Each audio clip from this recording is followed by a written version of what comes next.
is Princey. Welcome to Season 4 of Africa4Nuclear. If you are new to the show, this is a platform that takes you through the evolution of energy and how nuclear energy and its range of applications have become a driving force that can improve lives all across Africa. Myself and some of my friends across the globe are super excited to be your guide as we cut across through all intersections of nuclear energy.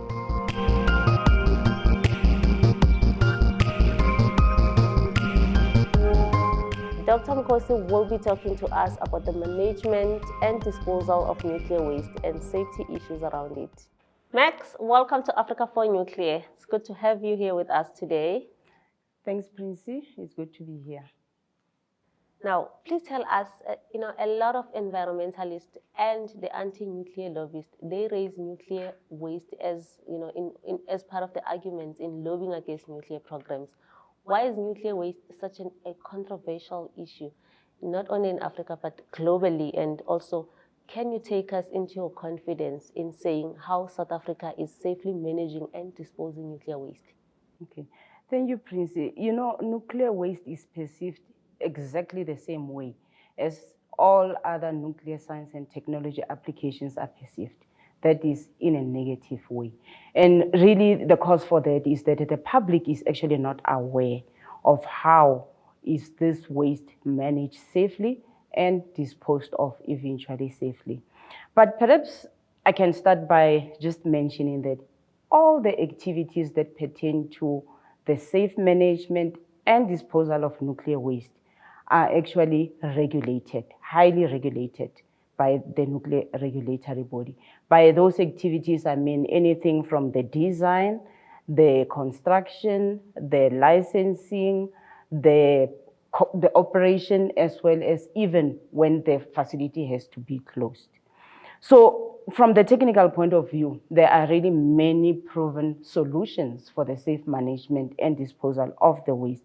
However, any technical justification of that is offset by these misconceptions that the public has.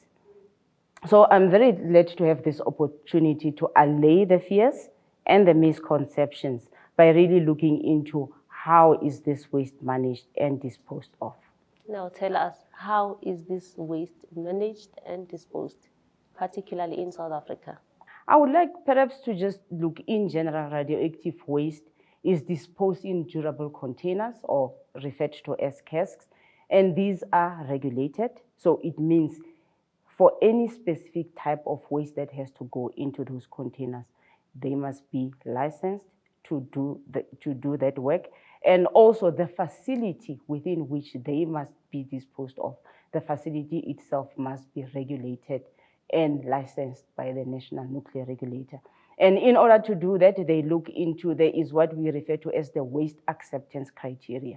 So none of the waste will be disposed of without meeting that waste acceptance criteria, which is also set by international standard. But then also during the operation, there is constant monitoring to ensure that there is no any radiological release from the facility or from the canisters themselves, but also there is the constant monitoring that also happens for the environment to ensure that at all times there isn't any radiation that is being released from there and being absorbed by plants, or perhaps even any life, like maybe if there's animals around there. And all that is reported to the regulatory body on a constant basis. And then, of course, at the end, upon closure, the facility remains within institutional control for a certain period of time until such that it can be proven that the place is now safe and it can be taken out of regulatory control. But now perhaps let me come closer home now and be specific. Here in South Africa, we disposed our waste in a near-surface disposal facility in Valpots in the Northern Cape. And all the operations are subject to the conditions and the requirements of the nuclear installation license, which is given by the National Nuclear Regulator. The facility itself is licensed to handle low-level waste, which at this stage is like 95% of all the operational waste that comes from all the nuclear industry in the country. And this is disposed of in about 8-meter deep trenches inside those canisters that I mentioned earlier on. And when the trenches are full, they get to be filled up with about 2 meters of compacted clay layer. But now since 1986, which is when this facility started operating, which is more than 34 years of operation, there is more than 36,000 steel and concrete canisters in this facility. And to date, there hasn't been any accident or any problem with how the waste is being handled in that. So this can really show you that there is no danger to the public at the moment with operating that facility, and that shows you the high level of care and maintenance that gets into these facilities. And it also shows you the intensive knowledge and the extensive experience that we have in this country in order to be able to handle the low-level waste. Oh, wow. Max, we normally hear, the industry talk about innovations that are intended to address these nuclear waste issues. Please take us through some of the innovations that are, intended to address the nuclear waste. Okay.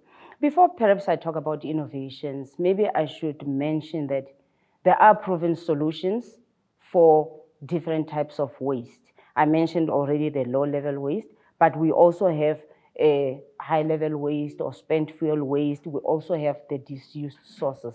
Perhaps I can talk briefly about the disused sources, which will be at the end of the sources that currently are being used in medicine, in industry, and in other areas like in health. You will find that once they are used, and they need to be disposed of. And these disused sources they are still highly radioactive and they can be hazardous. Now, in order to make sure that they don't fall into hands where people can perhaps, they can become like being used by terrorists and all that, they also need to be disposed of in a safe and secure manner. And I would like to mention that there is what we refer to as the borehole disposal facility concept, which was actually developed by South Africa, and it is being used by other countries right now. That is one other solution for the disused sources, which once the sources have been disposed in there, it is not easy for them to be taken out. So that is also showing us that there is at least a technology led by this country that can be used for that. The National Radioactive Waste Disposal Institute signed a practical arrangement with the IAEA, where we will be actually looking into now going ahead and making use of this concept here in the country. But now when it comes to innovations, remember I mentioned that nuclear waste is highly regulated, which means everybody is not easy to get their hands onto it, whether you want to do research or what. It's only specific organizations that are licensed to handle it that can have access to it. And that really leaves very little room for innovation. However, what is happening in the world currently, how they handle, how they design the fuel, the world is going into trying and designing the fuel in such a way that you can have minimum waste at the end, or if you have waste, at least it can be less radioactive, or it can be able to be handled in a better way. There's also recycling of waste, and you also have other organizations that are currently developing some other ways of finding how can they take the spent fuel and actually burning it to produce more heat, to produce heat for other applications. So now, as we conclude, not yet though, I'd like us to talk about the decommissioning of nuclear power plants. Please explain to us what this means and how exactly are the costs of decommissioning catered for? Okay. Like any other conventional coal power plant, a nuclear power plant also has a limited life. So when these plants come to the end of their life, they have to be made safe, and that is referred to as decontamination. So anything that is radioactive has to be cleaned out. And then the plant has to be dismantled If they have to cut it into smaller components, they have to cut it, and then it has to go for final disposal. Now, when a power plant is being licensed, it is normally licensed in such a way that when the operator, during its operation, the operator must ensure that there are some funds that they put aside for decommissioning, and that is what we refer to by the decommissioning funds. And at the end of that, those are the funds that are now should be used in the decontamination as well as the decommissioning and the disposal of the waste. Now, in conclusion, we hear a lot about what is called central interim storage facilities these days. What exactly is that? They call it CISF, and how does it assist in terms of safe management and disposal of nuclear waste? Okay, so Princey, I'm just gonna give you a little bit background about waste and how the waste generators handle it. So when a power plant is licensed, it is licensed in such a way that the waste generator, which is the plant operator, must be able to handle their own waste for the period within which it is licensed to operate.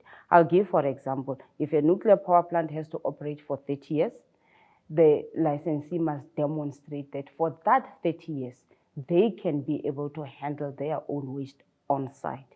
So that is why you will find that nuclear power plants, they will keep their waste on site in spent fuel pools, and then others would keep it in the dry storage casks. That is just a short-term storage solution on site. However, they cannot keep it on site forever. Why? Because that will be a risk for proliferation, and also in a case where a nuclear power plant now wants to extend its operations beyond the original, say, 30 years or so, it means now you're going to have a lot of the fuel, spent fuel on site, and as I mentioned, that is a risk for terrorism. So what happens is that there is always a need, and all the countries, is a practice that they take, that there has to be somewhere, if there is no final disposal facility, there is normally countries will build what we refer to as the central interim storage facility. It is not final disposal, it is just a long-term storage off-site, where the nuclear power plant operator can then take their used fuel and it can be stored there until such time that the particular country will have a final disposal place. So that also assists in terms of managing the waste in the interim, as the name says, but again, I will repeat, it's just storage. Now, internationally, there is that global consensus that the most safe and sustainable way to finally dispose of the waste is to put it in a deep geological repository. So in the absence of a deep geological repository, the countries make use of the central interim storage facility. Max, thank you so much for joining us here today.